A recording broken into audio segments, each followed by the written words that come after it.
एक देश, 13 साल, हजारों करोड़ों की मूर्तियाँ, लेकिन एक अत्याधुनिक लाभ नहीं जो सच की स्थापना कर पाए। 241 लोगों की जान की कीमत एक ऐसे देश के हवाले जिनकी खुद की कंपनी है बोइंग, जो अपनी लॉबिंग की प्रतिभा के लिए मशहूर है और मशहूर है अपने खिलाफ उठने वाली आवाज़ों को दबाने में। तो कैसे सौंपते अपनी सच्चाई इनके हाथ, और आखिर क्यों? एक दशक से हमें आए दिन ये बताया जा रहा है कि हम एक आत्मनिर्भर सक्षम देश हैं, जो अमेरिका जैसे देशों से कुछ कम नहीं। फिर क्यों आज हम अमेरिका के सामने हाथ फैलाए अपनी सच्चाई तलाश कर रहे हैं?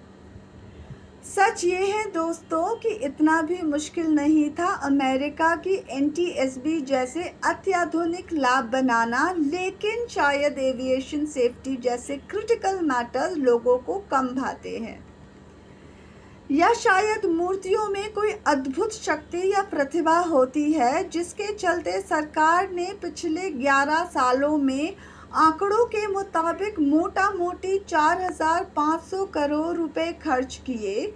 वहीं ब्लैक बॉक्स डिकोडिंग लैब, जो आज के एविएशन सेक्टर की बुनियादी ज़रूरत है, उसका अप्रैल 2025 में मात्र 9 करोड़ की लागत से खूब ज़ोरों शोरों से उद्घाटन किया गया।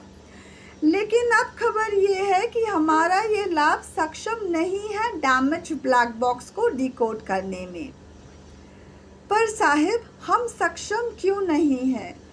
पैसे की कमी का तर्क कुछ ठीक नहीं बैठता। 2018 में ही गुजरात की स्टैच्यू ऑफ यूनिटी को लगभग 2,989 करोड़ की लागत में गाजे बाजे के साथ तैयार किया गया। कितना मुश्किल था बस एक छोटा सा हिस्सा एक अत्याधुनिक लैब पर लगाना, जो शायद हमारी साइंटिफिक और टेक्नोलॉजिकल एक्सपर्टीज का प्रमाण होती और सच में हमें एक आत्मनिर्भर देश बनाती। सोचिएगा ज़रूर कि आखिर मूर्तियों ने ऐसा क्या बोल दिया था जो लैब्स और जाने कितने ही क्रिटिकल चीज़ों की ज़रूरत को नज़रअंदाज किया गया। देश बदल रहा है, बस ब्लैक बॉक्स अब भी दूसरे देश में जा रहा है। सोचिए, और अगर ये बात चुभी हो तो लाइक, शेयर, सब्सक्राइब बनता है। हमारी नीयत गलत खबरें या अफवाहें फैलाने की कभी नहीं रही है।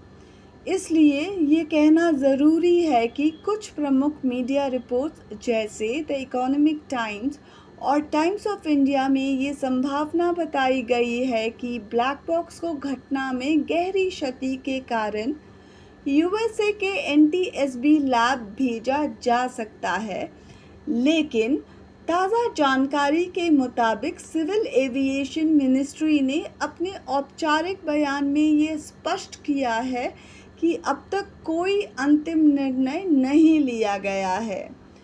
निर्णय लेना AAIB का काम है, जो तकनीक, सुरक्षा और डेटा की स्थिति के आधार पर फैसला करेगा।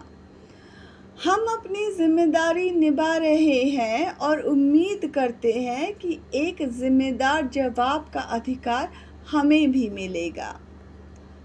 सच की तलाश में हम फिर लौटेंगे, लेकिन तब तक खुद से भी सवाल पूछते रहिए।